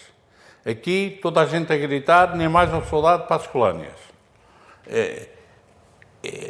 Quer dizer, não é possível, nós não estamos num teatro, numa peça de teatro. Mas acha que o general Spínola não estava a ver isso, ou pelo menos as pessoas que o rodeavam não estavam a ver também a mesma coisa? Não viram vocês isso, estavam a ver? de tal maneira que achavam que era possível fazer eleições. Quer dizer, Mas, por exemplo, o Carlos Fabião viu logo que não era. Quer o dizer, Carlos Fabião chegou lá e, como eu vos digo, nem abriu a carta de admissão que o Spínola tinha dado. Quer dizer, e foi isso que o separou do general Spínola, quer dizer, essa... sim, o Fabião separou-se e o Spínola é obrigado, porque ainda é no tempo do Spínola, a engolir o reconhecimento da independência da Guiné. Porque, repara, o caso específico da Guiné. A Guiné tinha declarado unilateralmente a sua independência em setembro de 73. Portanto, menos de um ano antes do 25 de Abril. Quando se dá o 25 de Abril, a Guiné está reconhecida como país independente por mais países no mundo do que aqueles com quem Portugal tinha relações diplomáticas. Os países que tinham reconhecido já a Guiné como país independente eram em número superior àqueles com quem nós tínhamos relações diplomáticas, porque nós estávamos orgulhosamente sós, que era a máxima do Salazar. Portanto, estávamos orgulhosamente sós contra o mundo inteiro. Nós tínhamos os nossos aliados da NATO a apoiar movimentos de libertação. Quer dizer, durante a guerra, tínhamos os países nórdicos a fazer forte apoio aos movimentos de libertação. E não só. Portanto, nunca acharam que fosse possível fazer outra coisa, senão negociar com os movimentos de libertação? Não era possível. Não e depois apareceram aqueles movimentos ditos fantoches, não é? O FICO, não sei o quê, que não tinham qualquer viabilidade. Mas quer dizer, mas depois o general Spínola vai acabar também por, como disse, conformar-se com isso, não é? Quer dizer, não, ele faz o discurso de julho... 27 de julho. 27 de julho... O discurso é 28. Eu não sei se já vos contei essa cena, mas, portanto, há expressões para que se tomem posições em relação a isso, e a certa altura, e o Almeida Santos teve alguma importância disso, porque estava Chegaram no a governo. falar com o general Spínola sobre isso antes do discurso, isto é, no vosso caso, da Comissão Coordenadora? Não. Não. O Spínola, portanto, é pressionado no Conselho de Estado, a lei é aprovada. A lei é aprovada, é a lei 27, no dia, a lei 26, ou não sei o quê, no dia 27 de julho. E o Spínola faz a intervenção no dia 28. Ele faz a intervenção, nós, a Comissão Coordenadora, assiste à intervenção em direto na televisão. Portanto, ele a dizer que o reconhecer, o direito à Em que autodeterminação, o direito dos povos à a autodeterminação e independência. Nós assistimos num gabinete em São Bento, acaba a intervenção, o Vasconcelos mandou avançar 2 garrafas de espumoso para nós dizermos isto agora vai, está aí no bom caminho, nós festejarmos, e sou eu que digo, meus senhores, vamos explorar o sucesso. Em termos militares, há uma imagem que é a exploração do sucesso. Você faz o ataque, alcança o objetivo e a seguir não se fica no objetivo, explora o sucesso. E eu digo, vamos explorar o sucesso. Chamo 2 elementos, o Amada Contreiras da Marinha e o Pereira Pinto da Força Aérea, venham comigo que vamos a Belém. E nós avançamos para Belém, chegamos lá e dizemos, queremos falar com o Presidente, com o nosso General. Sim, senhor. E o General recebe-nos imediatamente. E eu nunca tinha visto o Spínola assim. A sensação que eu tenho quando o vi é que eu tenho à minha frente um homem que tinha acabado de levar uma grande carga de pancadaria e que estava ainda a reerguer-se depois de ser fortemente sovado, não sei o quê. Ele estava o general, e ele disse, então digam lá o que é que vocês querem, digam lá o que vocês querem, com uma vozinha sumida. E eu digo ao meu general, eu era sempre eu que era o porta-voz, e digo, meu general, nós viemos aqui para o felicitar pela atitude que acabou de assumir e para lhe dizer que enquanto estiver nesse sentido, terá todo o nosso apoio para continuar aqui Presidente da República e terá todo o nosso apoio. E ele, eu sabia que era isso que vocês queriam, eu sabia. E de repente,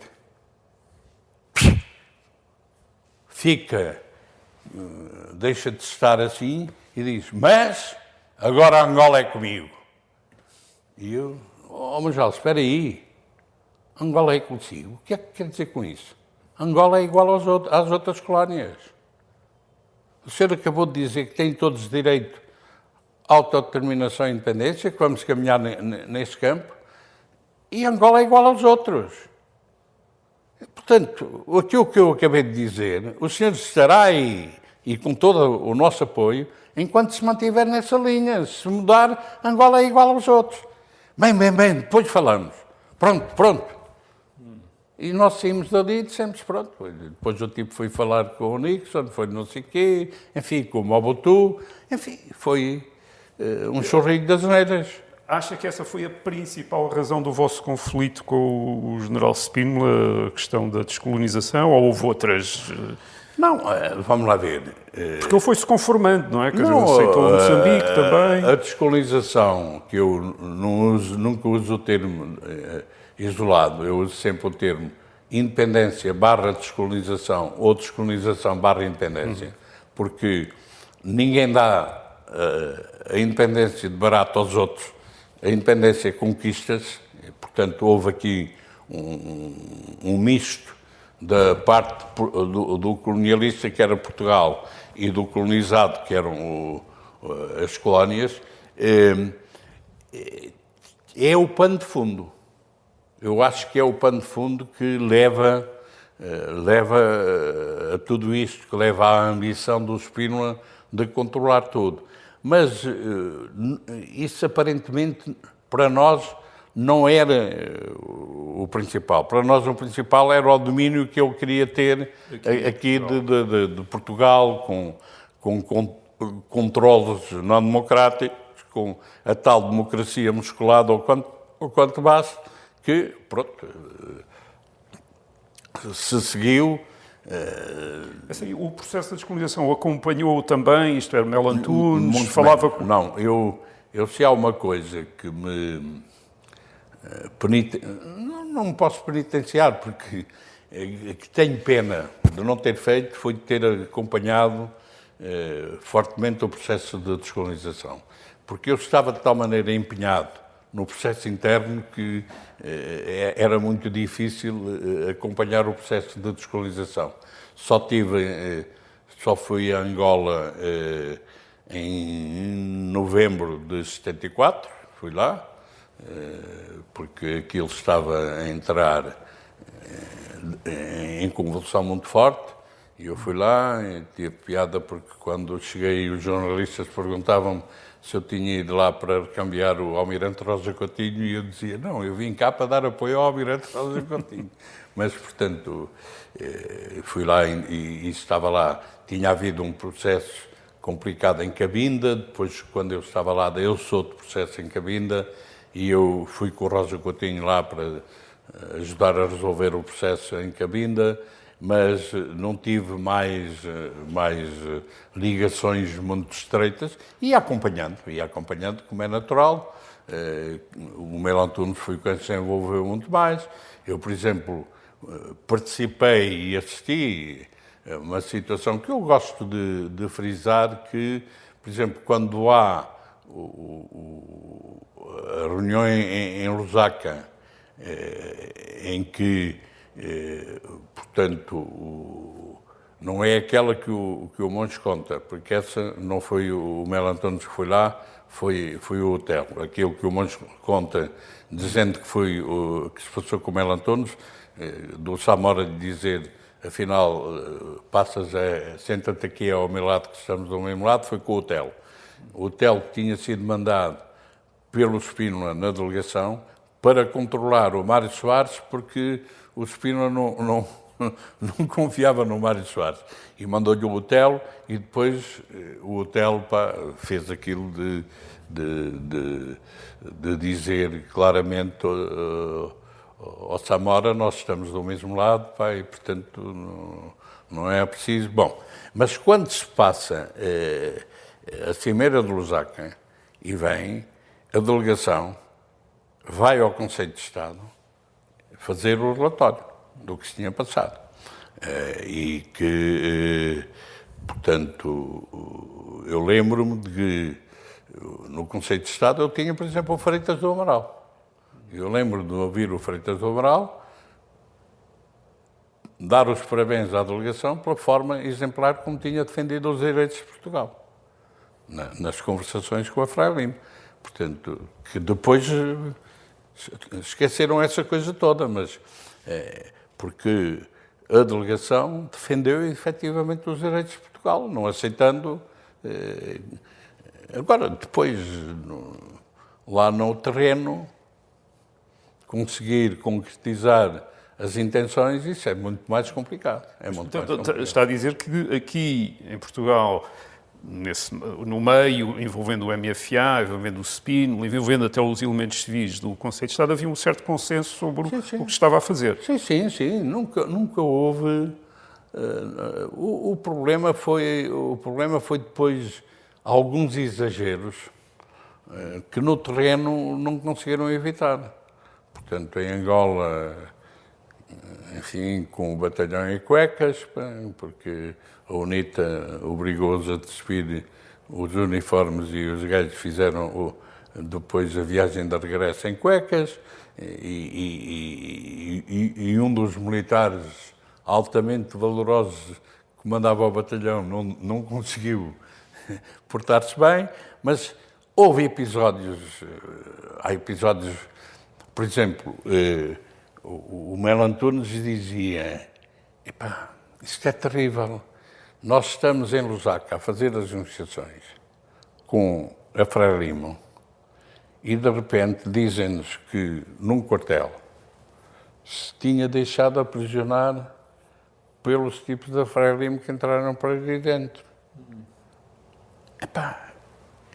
E o Marcelo, que nos diz, passa-se isto, e é confrontado pelo Melo Antunes, é o Marcelo que dá ordens para os tipos de se deixarem dessas brincadeiras e confraternizarem com os militares portugueses, porque no terreno houve situações muito complicadas. Não foi generalizada, mas houve situações muito complicadas, porque o pessoal dizia, eu não quero ser o último a morrer nesta guerra, que já não tem sentido. E, portanto, por isso é que eu digo, eu não participei e, portanto, não me assumo como grande responsável pelo processo de independência, descolonização. Mas, na minha opinião, nas circunstâncias em que foi feito, não era possível fazer melhor, ou menos mal. Houve imensos traumas, houve, sim, senhor. O processo de independência e de descolonização estava atrasado 20 anos, pelo menos 10. Pelo menos 10. E, portanto, criaram-se situações em que era impossível. Com certeza que eu olho para qualquer retornado que se viu impelido a vir embora, a deixar lá uma vida estável, a deixar lá muitos dos seus pertences. Mas eu digo, Portugal conseguiu fazer uma das suas façanhas maiores, na minha opinião, durante a sua história, que foi recolher aqui cerca de 1 milhão de novos habitantes, entre os retornados e não retornados, porque havia pessoas que não eram retornados porque já tinham lá nascido, e militares, e inseri-los na sociedade, era 1/10 da sociedade portuguesa. Era 1/10 da população portuguesa. E inseri-los com algumas alguns problemas, mas consegui inseri-los na sociedade. Eu tive familiares a viver em casa dos meus pais, vieram de Moçambique e não tinham para onde viver e lá foram. E isso passou-se em todo o país. E nós fomos capazes, de facto, de fazer aquilo que eu considero um autêntico milagre. É 1/10 da nossa população que chega aqui e com traumas. E a quererem ser a quererem instrumentalizá-los para a luta contra o 25 de Abril, etc, etc. Portanto, foram situações altamente complicadas e, por isso mesmo, eu não gosto que é a bandeira dos contestatários à descolonização, que é acusarem, acho que foi o Mário Soares que terá dito, foi a descolonização, como é que ele, não é perfeita. Possível. Não, ele não disse o possível, era exemplar. Foi uma descolonização exemplar. Eu compreendo quem diz isto, que é, dentro das condições em que estava no terreno, não era possível fazer melhor. E eu, como já vos disse, não tive relações diretas com isso. Ao longo dos tempos, agora menos, mas ao longo dos tempos, em muitos debates, e não sei o quê, fui confrontado várias vezes com essa questão. E eu perguntava sempre ao contestatário, olha que as condições eram essas. Nessas condições, explique-me lá como é que podia ser melhor. Até hoje nunca encontrei ninguém que fosse capaz de me responder. Porque dizer, não foi o exemplar, devia ter sido diferente. Está bem, digam-me lá como é que é, nas condições em que nós estamos. Como é que se faz menos mal? Como é que se faz melhor? Com certeza que eu respeito muito, houve muitos traumas e eu não queria estar no lugar deles, de muitos deles. Agora, a responsabilidade não é quem fez na altura. Independentemente do poder, aqui há sempre erros, em acontecimentos desta natureza há sempre erros. Agora, independentemente disso, a responsabilidade é de quem permitiu que se chegasse a uma situação dessas, com um atraso enorme contra todo o mundo, contra os nossos aliados todos, Estados Unidos, Inglaterra, todos a apoiarem os movimentos de libertação. Depois, é evidente que depois, nomeadamente Angola, Moçambique também, mas nomeadamente Angola depois é o palco da luta resultante da Guerra Fria. É a Guerra Fria que, de facto, gera ali situações. E o problema é este. Se a União Soviética é que tinha apoiado, por exemplo, o MPLA, que era em Angola o único movimento de libertação com implantação concreta naquilo que se chamava Alcatrão, no Alcatrão, portanto, a parte urbana, digamos assim, se era, a seguir, os Estados Unidos tinham dificuldade em entrar lá dentro da Guerra Fria. Apoiaram a FNLA. Que sai do Congo e quando chega a Luanda, os seus militares só falavam francês. Ninguém sabia falar português. Bem, mas, portanto, são situações complicadas que quem queira estudar a sério e de forma honesta o que se passou tem que ter em conta. De qualquer maneira, cá, nas reuniões que fazia, nas discussões que ia tendo, esse não era o tema principal. Não, falavam disso também. Isso era importante porque nós tínhamos ligação com o MFA que estava nas colónias e íamos acompanhando. Em Angola há a tentativa que o Nogueira Pinto foi um dos indivíduos que andou a tentar, na sequência também tinha estado na organização do Congresso dos Combatentes, estava em Angola ex-alferes e andou lá envolvido numa tentativa de golpe feita, foram corridos, em Moçambique ao 7 de setembro, quer dizer, que o Espírito manda para lá e que deu banho de sangue que deu, portanto, a interferência que há connosco o MFA a dizer, epá, cuidado, mandem-nos para aqui com os MRPPs e não só a gritarem nem mais um soldado para as colónias. E, portanto, isso tudo ao mesmo tempo, nós tínhamos de controlar aqui o processo interno, mas tínhamos ligações permanentes com os nossos camaradas que estavam nas colónias e pronto. Queríamos aprofundar um bocadinho o 28 de setembro, mas antes, uma curiosidade, nós tivemos um entrevistado que foi o engenheiro Ângelo Correia, que pôs... O engenheiro Ângelo Correia? Sim, abriu uma certa luz sobre, contou a influência da maçonaria nestes primeiros tempos do 25 de Abril. Apercebeu-se de alguma coisa, por exemplo, na distribuição de sedes aos partidos? Apercebeu-se de alguma coisa nessa altura? A maçonaria, eu hoje sou maçom há vários anos e assumi, desde que entrei, assumi que estou na maçonaria. Mas a maçonaria é acusada de ter muito mais poder e muito mais capacidade de influência do que tem. E ainda para cima, quem tem influência nos negócios é o Ângelo Correia e o Isaltino Moraes e outros que, não sei se o Ângelo Correia está na maçonaria, mas que vão para lá para fazer negócios e não para defender os valores que eu considero que os valores maçónicos são muito semelhantes aos valores de Abril, que é a liberdade, igualdade, fraternidade, justiça. Mas enquanto militar, com tanta influência, apercebeu-se do papel da maçonaria nessa altura? Agora, dizem-me que o Primeiro-Ministro, logo a seguir, há quem diga que o Spínola que era da maçonaria.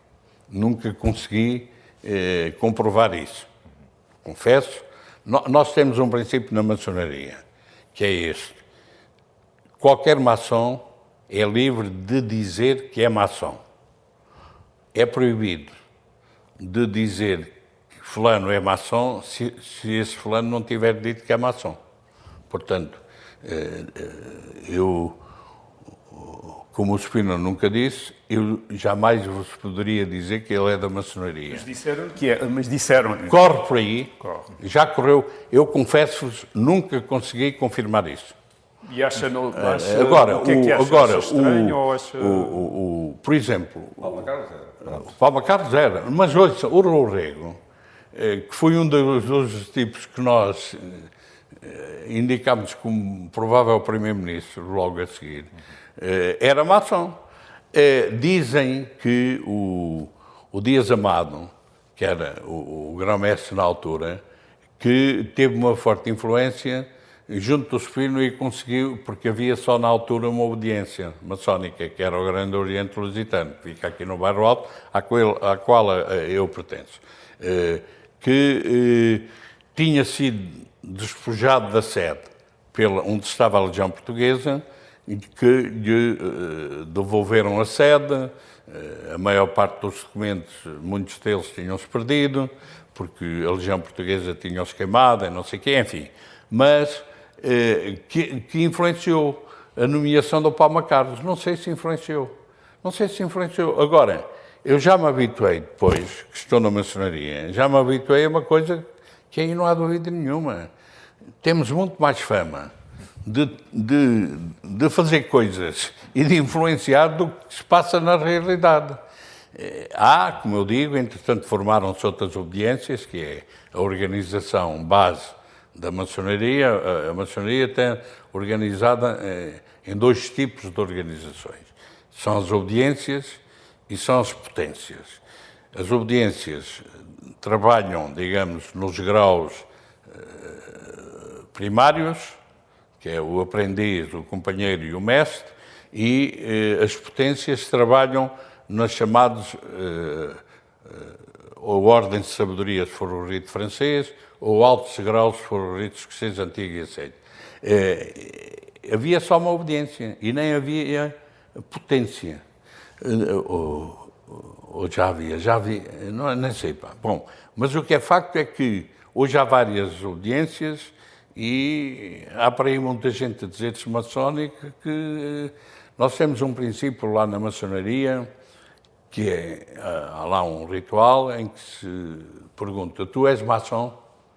E a resposta é, os meus irmãos, que é como nós tratamos uns aos outros, me reconhecem como tal. E, portanto, há por aí muitos tipos que se dizem maçons que eu não reconheço como maçons. Quer dizer, são traficantes de interesse, são traficantes de várias coisas. Pronto, que se aproveitam disso. Era só para na altura, é capaz de ter havido alguma influência, alguma ligação. O Rodrigo esteve no governo, o primeiro-ministro, o Palma Carlos, era. Portanto, pode ter havido, houve a saída da clandestinidade, porque a maçonaria estava proibida e estava na clandestinidade. É capaz de ter havido alguma influência, eu não recuso que tenha havido. Como hoje, é assim, se eu me der consigo e formos amigos, e você tiver um problema, ou eu tiver um problema, e o que tiver um problema for pedir ajuda, provavelmente ajuda. Mas na altura não se apercebeu disso? Nada. Até porque eu nem sabia o que era a maçonaria. Certo. Só sabia que o meu pai era profundamente anti-maçonaria, porque era o diabo. Portanto, não sabia o que era a maçonaria. Acabamos aqui a primeira parte da conversa com o Coronel Vasco Lourenço. Voltamos para a semana para falar do 28 de setembro e do 11 de março de 1975.